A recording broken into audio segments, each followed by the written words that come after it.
Dan, do you have a thought on delaying for a year? We should continue on. The predictability is so important in the business and investment world. It is so important in terms of the policy signals that it sends nationally and internationally. This, as I said earlier, this can be implemented well, and I think it will be implemented well, and we're going to see the economic upside of doing that. I'd also just reiterate a bit of what I said in my opening. We really need to consider where most of the funding for in support of this proposition is coming from, which is, you know, a couple of oil companies outside of this state who don't exactly have the best environmental record in this state. That's the bulk of the funding for this campaign. Understandably, you're not seeing large California utilities supporting Proposition 23. There's a variety of large multinational oil companies that are not supporting Proposition 23. This is a pretty narrow cross-sector of companies from outside of this state where the cash, the actual hard cash to buy television and radio ads is coming from. That ought to tell us something. Dorothy, I'd like to ask you a question on the unemployment trigger in Prop 23. Why is 5.5% the right level? Well, when AB 32 passed, I believe during that quarter or that time, it was about 4.8%. 5.5% is a little more unemployment to be allowed. There's different ways of describing the times at which that trigger would have been pulled in the past, but I think one way of saying it is 20 times in the last, since 1988, there would have been the last quarter of a 5.5%. So it's not infrequent, it's not rare, so it's a reasonable level, and it's something that kind of represents what a healthy California would look like. Do you have a thought? I don't know the details here other than the data that I've seen suggests that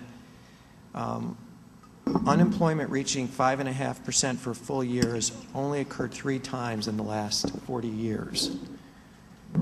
Again, I may be wrong, but this is the data that I've seen. Let me say what I do know is that moving from where we are today in terms of unemployment down to 5.5% is a long, long, slow slog. And given that repealing this law could actually have some negative economic consequences for this fast-growing industry, it may be setting us back further. Okay, we're getting close to where we're going to close the discussion. I wanted to give each one of you an opportunity for a closing remark. Brian? So Nanosolar could be characterized as a bright spot in terms of the clean tech market, as a company that's growing rapidly and has a low carbon product and is able to do this in an economic way. But we are a product of our environment, and the environment that we evolved in, that we founded the company within, supported and incented the kind of clean technology that AB 32 allows. And so it's very important to give credit to manufacturers and to give credit to the folks that are developing new production processes. They are not tied to old technology. They can innovate. They don't need to move back to a backwards approach that is highly polluting.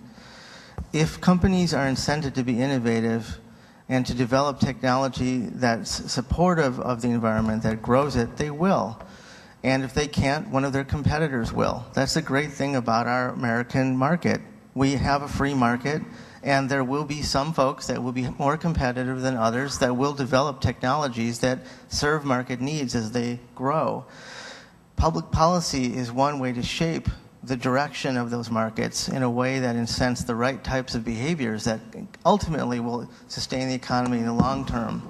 Just as in the refrigeration example that was given by the commissioner, there are many examples of technologies that evolve as a direct result of their need to be present. Eliminating that need eliminates the drive for that innovation, and it makes those manufacturers less competitive on a global basis. If there were no Chinas, if there were no Germanys, if there were no Japans, if there were no other countries, for example, in the solar space, that were developing these types of technologies, maybe that would be okay. But that's not the world we live in. We're in a globally competitive economy. Technology is being developed all over the world every day as we speak right now. It's happening. And where it goes will develop based on how the markets are shaped. And where those markets are competitive, that's where the technologies will be the most innovative. That's where we'll have the most job growth and the most long-term economic growth. So I have faith in manufacturers that they can adapt to new market conditions, that they can innovate. We've been able to do it, and others have been able to do it, and we think we'll be able to do it in the presence of AB 32. Anthony, closing. Sure.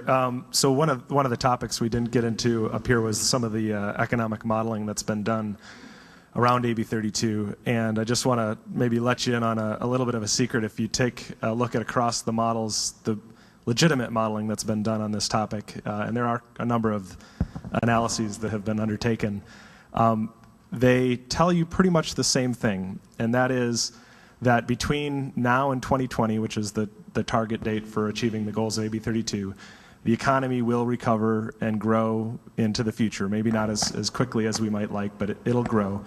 And in fact, two of the analyses that were done suggest that's maybe between 30 and 35% growth with or without the policy. The effects of the policy are in the noise. And if you look at gross state product, household income, jobs, and you're honest about your modeling, you see that the discrepancy is very small. The main difference is the trajectory of that growth, and the differences are dramatic.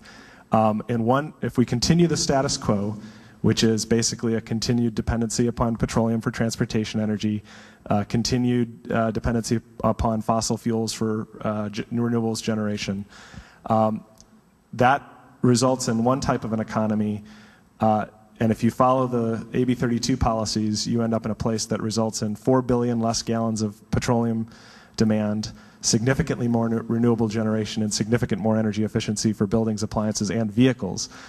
So I ask the question is, what future do you want? And if you can sort of imagine where you might be in 2020 and you look back to today, think about the policies, how they're going to influence those investments, and where we're going to end up at the end of all that, and I think you have a relatively clear choice. Dan, closing thoughts. So refrigerators have been mentioned, so I have to tell my refrigerator story.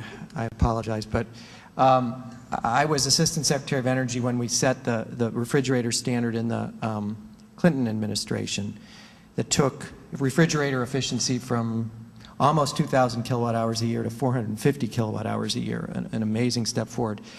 This came not too long after President Clinton gave his second inaugural address, the theme of which was building a bridge to the 21st century. Energy Secretary Richardson was getting up to make this announcement, and he says, "Reicher, what should I say?" And I said, "Well, Mr. Secretary, why don't you announce we're building a fridge to the 21st century?" It was the quote of the week in Newsweek. It made the New York Times. It was my greatest day as a bureaucrat. So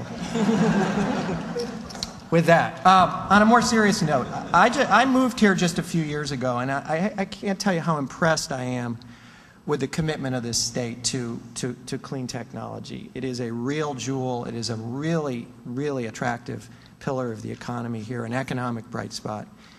And this is something we need to not just maintain but build. And I am entirely convinced, more importantly, I think smart economists are very convinced that undoing AB 32 would in fact have some serious negative impact on that pillar of our economy.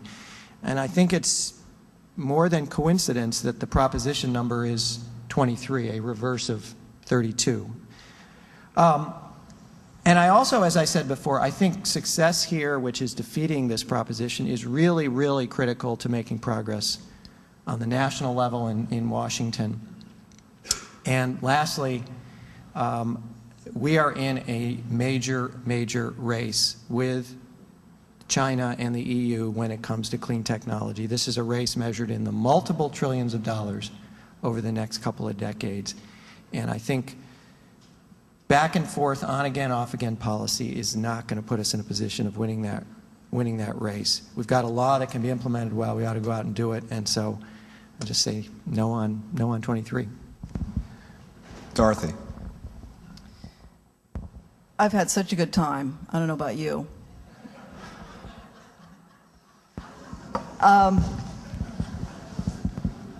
Seriously now.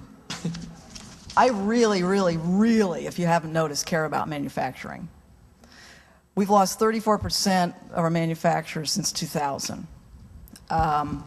California used to be a leading industrial state in the country. We're quickly losing that position. The country itself, it's losing its position in the world so far as making stuff. And those of you that follow the national and global trends in this, it's really alarming. I mean, it's got national security implications, frankly. We had to import the firm that was able to build the Bay Bridge because we don't have the ability to do the steel work that they do overseas anymore. Okay, this is scary.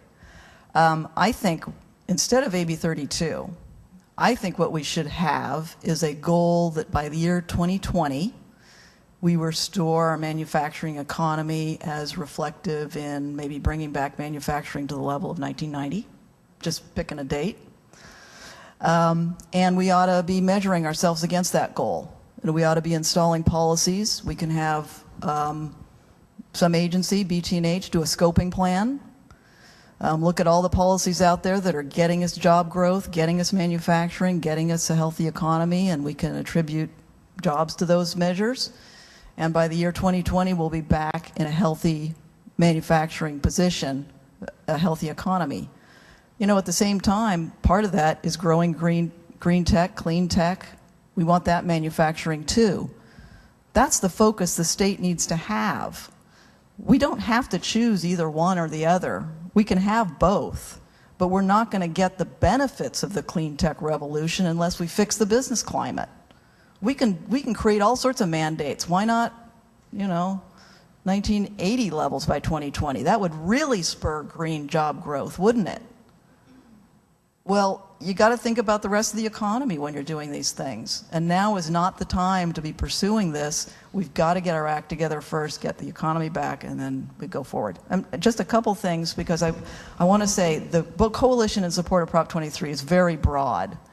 We've got obviously some big funders, as does the other side. That's just the way initiatives work. You just can't do them unless you have some big funders. But I think you're going to see the coalition and support growing and growing and growing as we get closer to the election. We've got NFIB, the National Federation of Independent Business, is on board. We've got some labor groups. We've got a lot of groups that are really concerned about this economy. Thank you. Okay, as we're getting closer to 9:45, thank you all for being with us this morning, this fine panel and wonderful discussion. If you want to read more about Prop 23 or the election, we have a special issue this week that will land in people's mailboxes tomorrow and on our website. I'd like to take this opportunity to thank our sponsors once more: U.S. Bank, Air Systems, the law firm Finnegan, Platinum Roofing, Sprigg Electric, TBI Construction and Construction Management, and I'd like to have a big round of applause for our panel today.